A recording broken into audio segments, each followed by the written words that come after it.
こんにちは、ミドチャレ TV の愛です。突然レストラン列車に乗りたいと思った私。ということで今回のぼっち旅の舞台はサフィール踊り子号です。一人っきりのサフィールレストラン体験をしてきましたので、その情報をシェアしていきます。それでは行ってみましょう。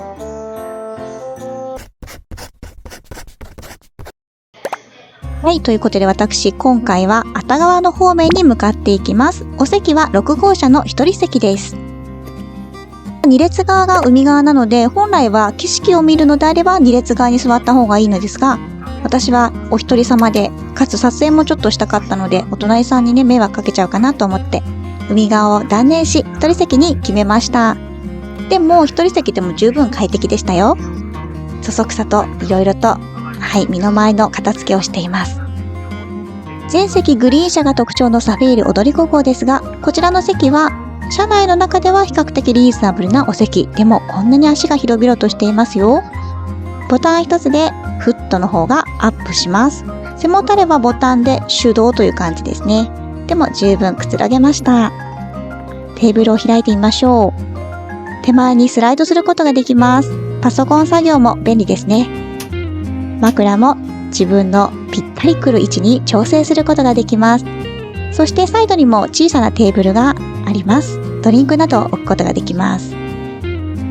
コンセントの差し込み口は肘当ての下にあります。サフィール踊り子3号伊豆急下田行きです。途中品川横浜熱海車内は5号車から8号車のこちらのグリーン車は2列対1列のゆったりとした座席配置で、シートは新幹線 E5 系のグリーン車が使われていたリクライニングシートを採用されているそうです。なかなか特急列車では見られない最高級グレードで移動することができます。最高級に慣れてない私、ちょっとそわそわしちゃいましたが、いよいよ出発です。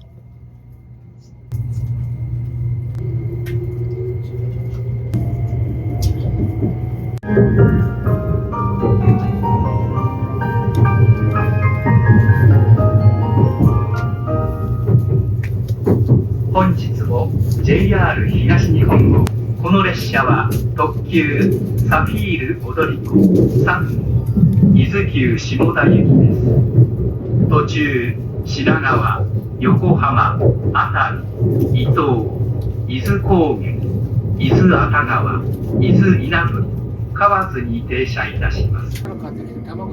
ちなみに Wi-Fi は JR イーストフリー Wi-Fi を利用することができます。電波に関しては、トンネルだとやっぱりちょっと切れるかなっていう感じはありました。で、私個人的には結構ね、揺れるなという印象があって、ちょっと仕事はサクサクはかどるかっていうとちょっとあまりできなかったなという印象ではあります。まあでもね、旅に行くんでそんな仕事三昧じゃない方がいいよね。ちなみに車内販売はあります。ちょうど奥の方から見えますかね。私はこの後コーヒーとお菓子を買いました。マドレーヌです。オレンジ味でしたよ。レストランの前に列車カフェです。これね、砂糖がザクザクしてて食感がすごい楽しかったです。オレンジの柑橘が良いアクセントになっていましたよ。サフィールの特徴の一つは天井が高くて全車両に天窓が設けられているところです。眩しすぎず優しい太陽光が降り注いでとっても開放的、気持ちよかったです。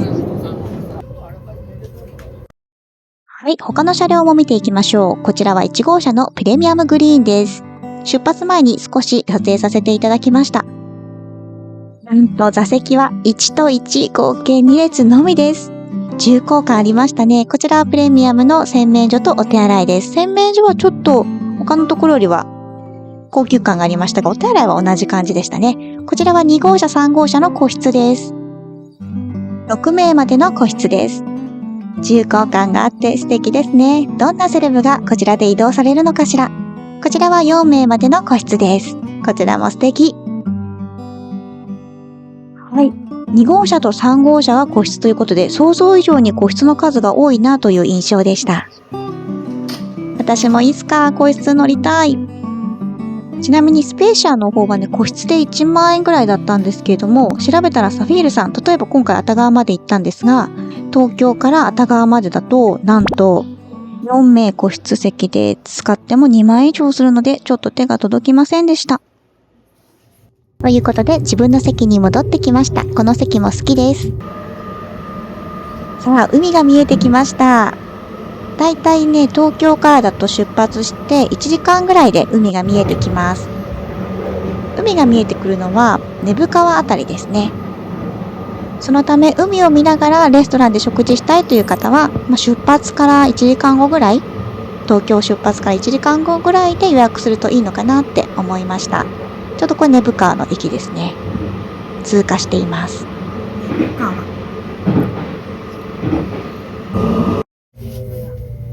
はい、こちらは熱海に到着です。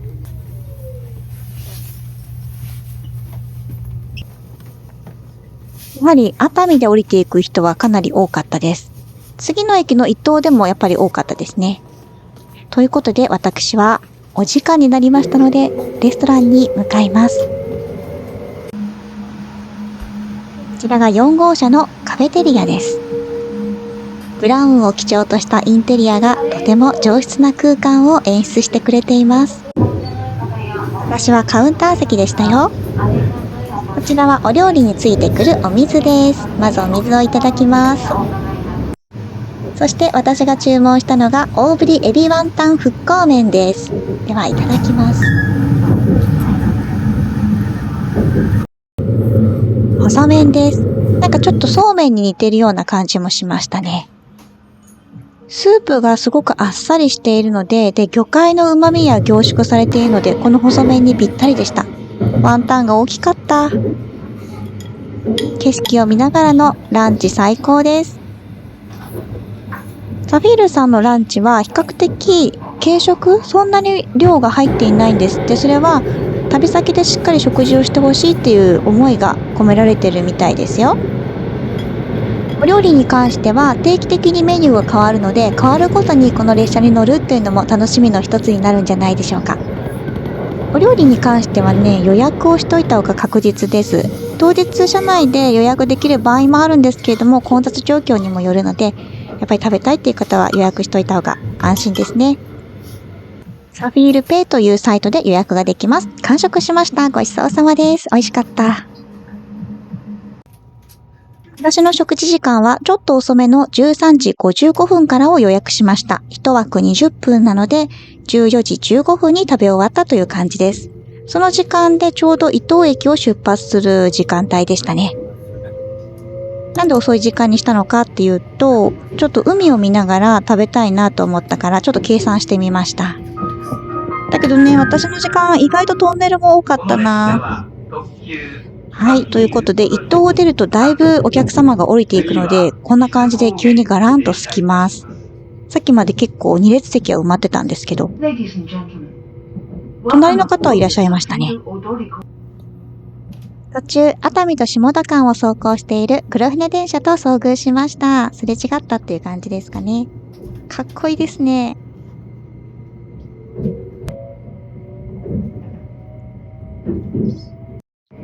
足元は絨毯ですけれども、廊下と天井がフローリングというか木目調になっていて、とっても素敵です。もうすぐ伊豆高原です。はい、こちらが伊豆高原の駅ですね。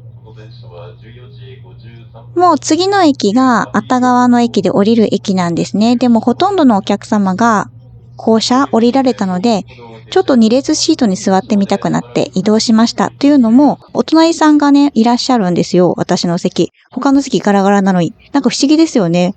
なぜかこう、ガラガラなのに近いところに人がいるみたいな状況ありません？なのでちょっとね、お互いのためにちょっと離れてみました。はい、伊豆高原です。はい、伊豆高原を出発しました。はい、ということで今回は東京から熱川に向かう道中をご紹介しました。サフィール踊り子号でのレストランの旅というのが私の中では一番メインだったのでタイトルにつけさせていただきました。合わせて車内のご紹介もね、させていただきました。このチャンネルでは旅やグルメを中心に新しい動画をどんどん発信していきます。あなたのチャンネル登録とグッドボタンの応援が次の動画制作の励みとなりますので、ぜひ応援お願いします。そして次回はこの続きです。熱川の絶景宿をご紹介させていただきます。それではまた次の動画でお会いしましょう。ミドチャレ TV の愛でした。